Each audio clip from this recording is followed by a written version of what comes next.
Assalamualaikum warahmatullahi wabarakatuh.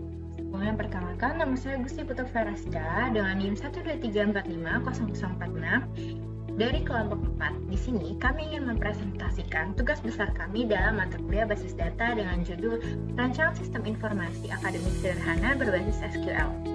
Sebelumnya, izinkan saya memperkenalkan anggota kelompok kami terlebih dahulu. Yang pertama ada Fabio Banyucito, yang kedua ada saya sendiri, Gusti Putu Feraska, yang ketiga ada Arianta Husnul Ananda, yang keempat ada Rosalia Siregar, dan yang terakhir ada Aprilia Deli Hutapea. Oke, pertama-tama mari kita lihat bagaimana proses akademik mahasiswa di ITERA berlangsung. Proses ini dimulai saat mahasiswa baru mendaftar dan mendapatkan NIM, lalu setiap awal semester mahasiswa akan mengisi KRS atau Kartu Rencana Studi. Setelah itu, dosen ditugaskan mengajar sesuai bidangnya. Ketika perkuliahan berlangsung, dosen akan menilai performa mahasiswa, dan di akhir, mahasiswa bisa melihat nilai dan IPK mereka melalui sistem. Alur ini yang menjadi dasar utama dari sistem yang akan kami bangun. Namun, kalau proses ini dilakukan tanpa sistem yang terintegrasi, banyak masalah bisa terjadi. Contohnya, mahasiswa tidak bisa melihat nilai mereka secara langsung atau real time, kemudian ada resiko kesalahan dalam penginputan nilai atau KRS yang tidak sesuai. Selain itu, data mahasiswa dan dosen sering tersebar di banyak file yang berbeda sehingga menyulitkan pencarian. Dan yang terakhir, proses rekap nilai dan akreditasi pun menjadi lambat dan kurang akurat.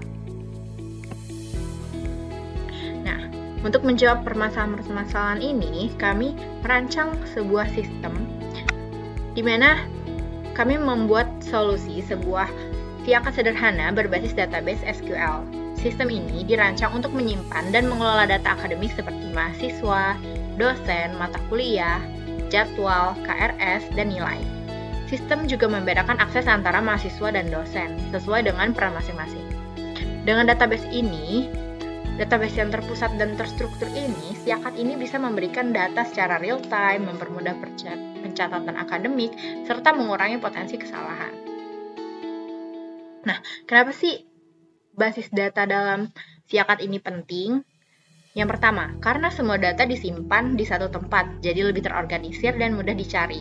Yang kedua, sistem ini bisa memberikan akses data yang cepat dan real time. Yang ketiga, proses evaluasi akademik juga lebih mudah dilakukan.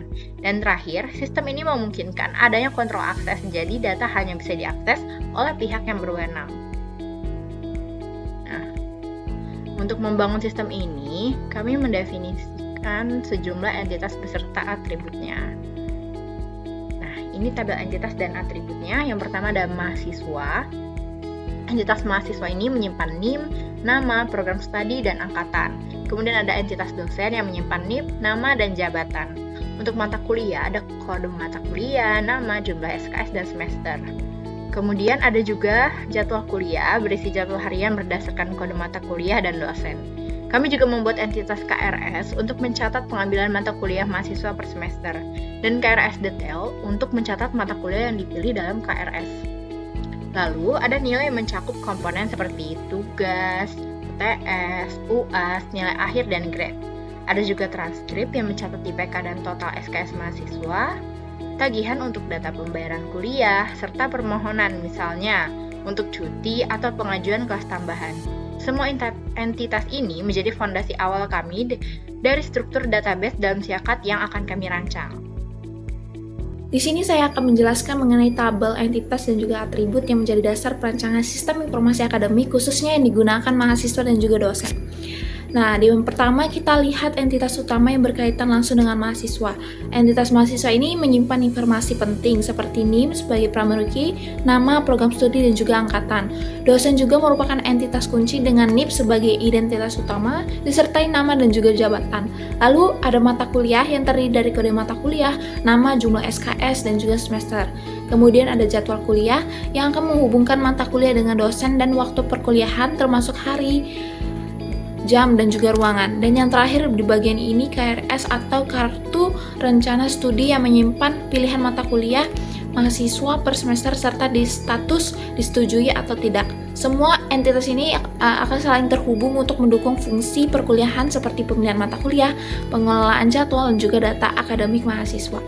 Kemudian kita masuk ke entitas pendukung lainnya. Yang pertama itu ada KRS Detail, adalah jembatan antara KRS dan juga jadwal yang memungkinkan mahasiswa mengambil mata kuliah dari jadwal yang tersedia.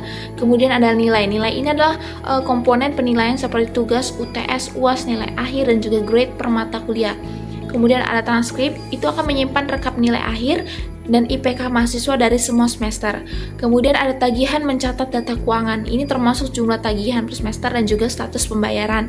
Dan yang terakhir itu ada permohonan, itu adalah fitur untuk pengajuan cuti atau perubahan kelas lengkap dengan status apakah diajukan, disetujui, atau ditolak.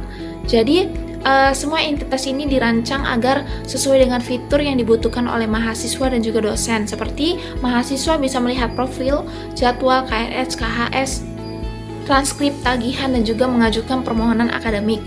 Kemudian juga dosen bisa mengakses profil, daftar kelas, mahasiswa yang hadir, hingga input nilai dan menyetujui KRS apabila dosen tersebut adalah wali. Dengan struktur entitas dan juga atribut ini, sistem mampu menangani alur akademik dengan lebih efisien dan juga terintegrasi.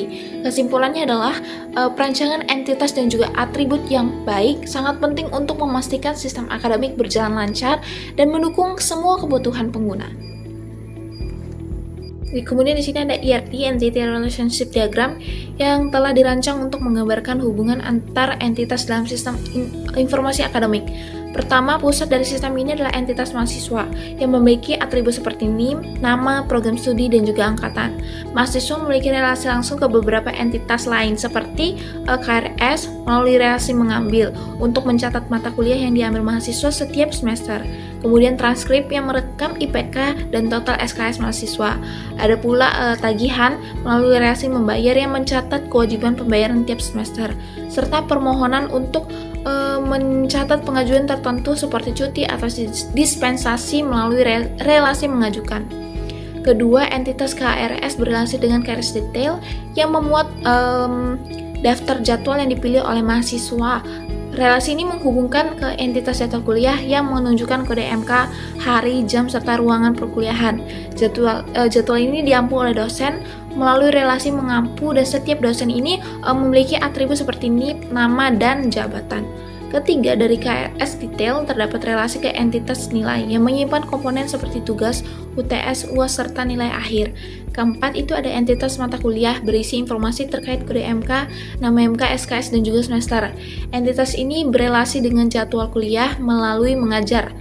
Terakhir, ada entitas tagihan yang mencatat informasi keuangan mahasiswa termasuk jumlah, semester, dan status pembayaran. Jadi, kesimpulannya IRD ini menyajikan gambaran menyeluruh mengenai sistem informasi akademik dengan hubungan yang jelas antara mahasiswa, akademik, dosen, keuangan, dan administrasi lainnya. Jadi struktur ini dirancang agar sistem berjalan konsisten dan efisien serta memudahkan pengelolaan data dalam skala yang besar.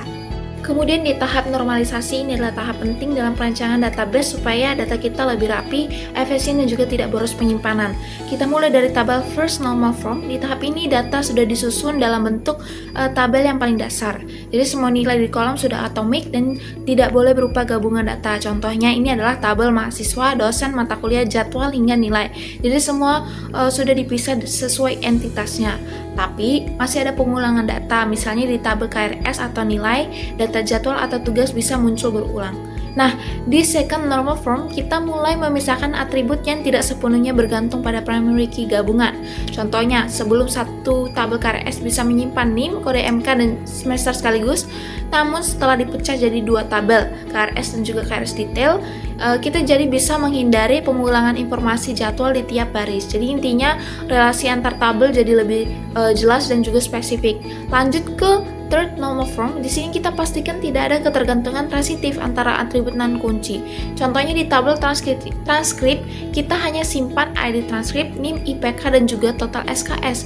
Kenapa? Karena IPK tidak perlu disimpan di tabel nilai atau tabel nilai satu per satu, cukup satu kali saja per mahasiswa. Jadi dari first normal form sampai ke third normal form, kita belajar bagaimana memecah data agar tidak redundan, lebih fleksibel, dan juga mudah dikelola. Ini adalah dasar dari sistem akademik yang efisien. Data Definition Language atau DDL merupakan bagian dari SQL yang digunakan untuk mendefinisikan dan mengolah struktur database. Dalam konteks sistem informasi akademik atau SIAKAT, DDL digunakan untuk membuat tabel-tabel utama yang menjadi dasar pengelolaan data akademik seperti mahasiswa, dosen, mata kuliah, jadwal kuliah, KRS, nilai, hingga administrasi tagihan dan permohonan. Struktur data dimulai dari pembuatan tabel mahasiswa yang menyimpan atribut seperti NIM sebagai primary key, nama mahasiswa, program studi, dan angkatan. Tabel ini menjadi pusat referensi utama karena digunakan sebagai foreign key pada banyak tabel lain. Kemudian, tabel dosen dibuat untuk mencatat identitas pengajar dengan NIP sebagai NIP sebagai primary key dan atribut tambahan seperti nama dan jabatan akademik. Tabel mata kuliah menyimpan daftar mata kuliah yang tersedia di institusi, mencakup kode mata kuliah, nama, jumlah SKS, dan semester pelaksanaan. Untuk mengatur pelaksanaan perkuliahan, digunakan tabel jadwal kuliah yang menghubungkan kode mata kuliah dan NIP dosen, pengampu dengan informasi hari, jam, dan ruangan. Tabel ini menggunakan foreign key untuk menjaga integritas data terhadap tabel mata kuliah dan dosen. Selanjutnya, pengisian kartu rencana studi atau KRS. Mahasiswa difasilitasi oleh tabel KRS yang mencatat NIM mahasiswa, semester, tahun ajaran, serta status KRS. Untuk menampung detail setiap mata kuliah yang diambil mahasiswa, digunakan tabel detail KRS yang menghubungkan KRS dengan jadwal perkuliahan melalui foreign key ke tabel KRS dan jadwal kuliah. Penilaian terhadap mahasiswa disimpan dalam tabel lain yang mencakup skor tugas, UTS, UAS, nilai akhir, dan grade huruf. Tabel ini merujuk pada ID KRS detail dari tabel sebelumnya untuk menjaga konsistensi antara data nilai dan pengambilan mata kuliah. Setelah mahasiswa menyelesaikan beberapa mata kuliah, rekapitulasi akademik dilakukan melalui tabel transkrip yang berisi NIM, IPK, dan total SKS yang telah diselesaikan. Pada aspek keuangan, terdapat tabel tagihan yang mencatat informasi tagihan per semester untuk setiap mahasiswa, lengkap dengan jumlah dan status pembayaran. Dan terakhir, untuk mendukung kebutuhan administrasi lainnya seperti pengajuan surat aktif kuliah atau cuti, digunakan tabel permohonan yang mencatat jenis permohonan, tanggal pengajuan, serta statusnya. Seluruh perintah pembuatan tabel di atas menggunakan sintaks create table dengan penetapan primary key untuk identifikasi unik setiap entitas serta foreign key untuk menjamin integritas data antar relasi tabel. Dengan desain ini, sistem basis data akademik dapat berjalan secara efisien, terstruktur, dan mudah dikembangkan lebih lanjut. Assalamualaikum warahmatullahi wabarakatuh. Pada bagian kali ini, saya akan menjelaskan tentang implementasi SQL dari DML atau Data Manipulation Language dan join pada sistem SIAKAT yang telah kami buat. Pada DML1 dan plus join, ialah kami menerapkan insert into, yaitu berupa entitas tabel dari mahasiswa, dosen, mata kuliah, jadwal kuliah, KRS, KRS detail, nilai, transkrip, tagihan, dan permohonan. Lalu, untuk join sendiri, daftar mahasiswa dalam mata kuliah yang diambil berdasarkan tiap individu.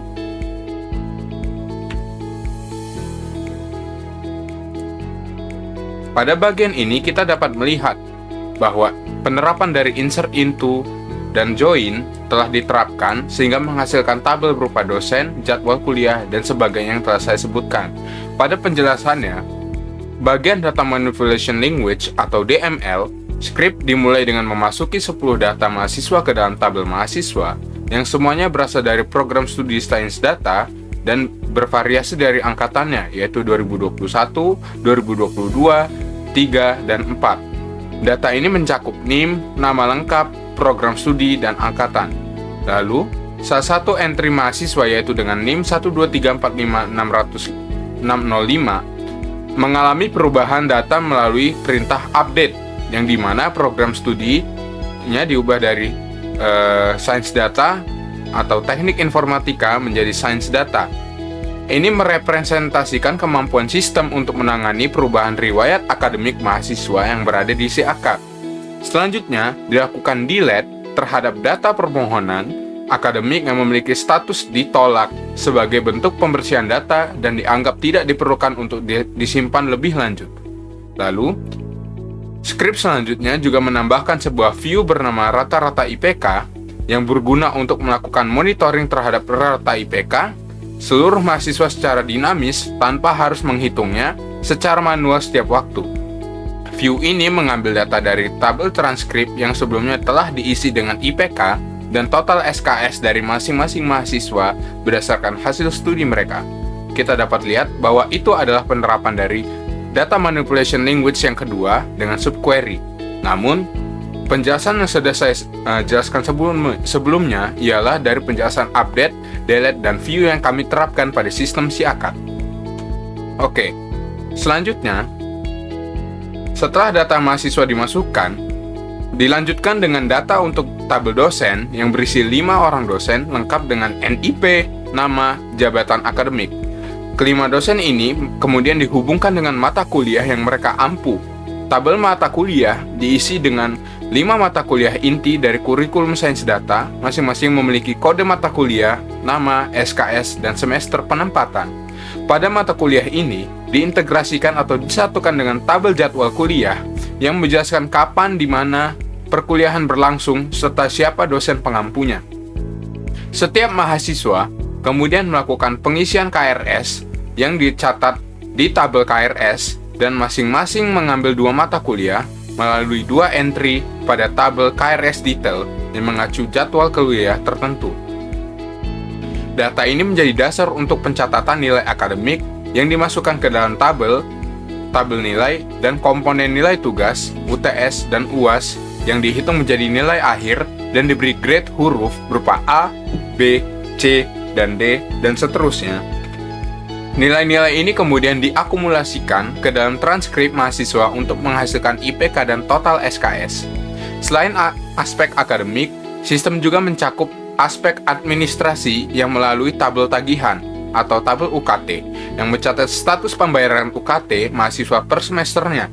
Setiap mahasiswa memiliki 1 entry tagihan yang menunjukkan apakah status pembayarannya sudah lunas atau belum. Kemudian, tabel permohonan menyimpan jenis pengajuan administratif mahasiswa seperti cuti kuliah atau perubahan kelas dengan status yang bisa diajukan, disetujui, atau ditolak oleh sistem si akad yang telah dilihat oleh para dosen. Salah satu permohonan yang ditolak dihapus sebagai bagian dari kebijakan penyederhanaan data. Pada akhir skrip ditambah implementasi SQL untuk analisis data dan demonstrasi kemampuan lanjutan SQL. Dengan contoh join sebelumnya digunakan untuk menampilkan daftar mahasiswa beserta nama mata kuliah yang mereka ambil melalui gabungan 5 tabel, yaitu mahasiswa, KRS, KRS detail, dan jadwal kuliah. Contoh subquery yang kami terapkan pada slide ini ialah digunakan untuk menampilkan mahasiswa dengan IPK di atas rata-rata nasional. Selain itu, 2 query sebelum bisa kita lihat bahwa sistem implementasi dari subquery yang dimana nama dipilih dan NIM dari tabel mahasiswa, di mana NIM dalam tabel transkrip di mana IPK melebihi rata-rata IPK tersebut. Kita bisa lihat bahwa terdapat 5 mahasiswa dengan NIM-nya yang memiliki IPK di atas rata-rata dari nasional. Sedangkan kode di atas ialah untuk pengimplementasian dari update, delete, and view, yang dimana update itu mengubah dari prodi teknik informatika menjadi sains data, dan permohonan yang dimana diajukan yaitu hasilnya ditolak akan dihapus dari tabel, dan untuk view itu akan membuat tabel baru di mana yang berisikan rata-rata IPK dari keseluruhan mahasiswa.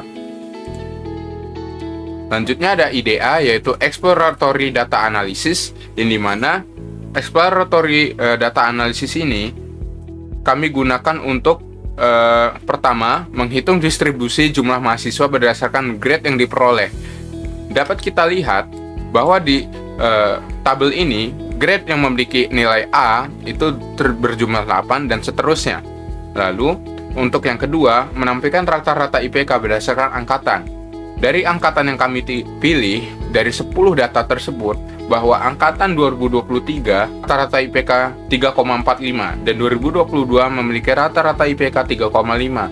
Nah, itu adalah pengimplementasian siakat dari IDA kami, dari teknik IDA, dan selanjutnya untuk DCL akan dijelaskan oleh rekan saya. Terima kasih. Dalam pengembangan sistem informasi akademik atau SIAKAD, pemrograman database dan pengaturan hak akses melalui Data Control Language atau DCL merupakan bagian penting yang mendukung otomatisasi, keamanan, dan efisiensi sistem. Pertama, penerapan pemrograman database ditunjukkan melalui penggunaan Store, Procedure, and Trigger. Store Procedure hitung rata IPK didefinisikan untuk menghitung rata-rata IPK seluruh mahasiswa yang datanya tersimpan dalam tabel transkrip. Dengan menjalankan prosedur ini, sistem atau pengguna tidak perlu menuliskan query perhitungan rata-rata secara manual setiap waktu. Prosedur ini sangat berguna untuk laporan manajerial dan pemantauan performa akademik mahasiswa secara keseluruhan. Selain itu, sistem juga menerapkan trigger bernama hitung nilai akhir yang berjalan otomatis sebelum data nilai mahasiswa dimasukkan ke dalam tabel nilai atau before insert. Trigger ini menuliskan nilai akhir sebagai rata-rata dari nilai tugas, UTS, dan UAS, serta langsung menerapkan nilai huruf atau grade berdasarkan nilai akhir tersebut. Misalnya, jika hasil rata-rata lebih dari atau sama dengan 85, maka grade yang diberikan adalah A, dan seterusnya sesuai dengan ketentuan nilai mutu.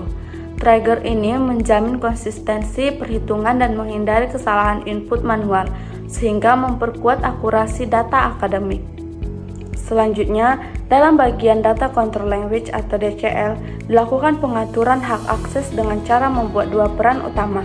Yang pertama, mahasiswa role, dan yang kedua itu dosen role.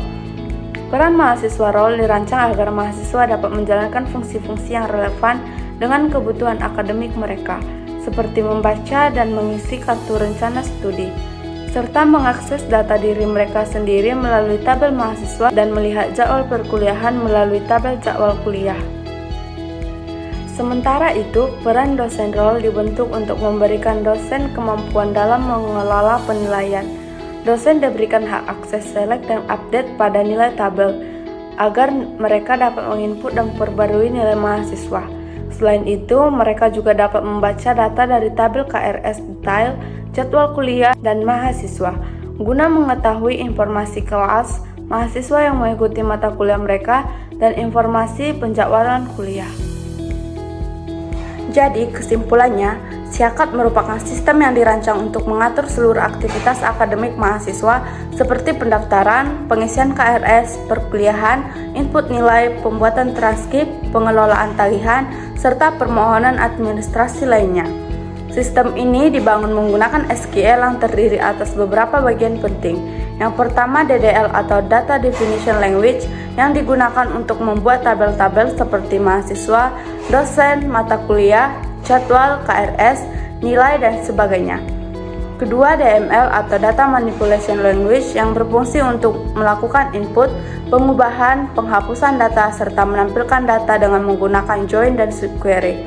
Ketiga itu, pemrograman SQL dimanfaatkan untuk membuat prosedur perhitungan IPK dan trigger otomatis guna menghitung nilai akhir dan grade. Selanjutnya, DCL atau Data Control Language yang dipakai untuk membatasi akses pengguna sesuai peran masing-masing, baik itu mahasiswa maupun dosen. Terakhir, EDSQL atau Exploratory Data Analysis SQL yang digunakan untuk melihat ringkasan data seperti rata-rata IPK dan sebaran nilai. Dengan peranan SIAKAD, data akademik menjadi lebih rapi, terpusat, otomatis, dan mudah diakses sesuai kebutuhan.